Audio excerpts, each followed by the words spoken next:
Congratulations on the purchase of your new gas range. To make sure you have an outstanding delivery experience, please ensure the following before our arrival. You should walk the path you suspect we will need to take. Ensure every doorway and aisle is wide enough and clear of any debris or obstacles. Your gas shutoff valve must have a metal connection on top of rigid black pipe and be positioned directly behind the appliance. We cannot connect to copper gas lines. Propane conversions are available for an additional fee and must be noted prior to the day of delivery. Ensure that a 3-prong 110-volt electrical outlet is within reach of the range's power cord, typically about 4 feet. If you selected a dual fuel range, you will need a 220-volt outlet. An anti-tip must be mounted for safety measures.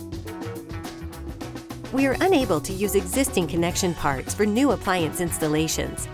If you've requested that we haul away your old appliance, please make sure that it's empty. We'll see you soon with your new gas range.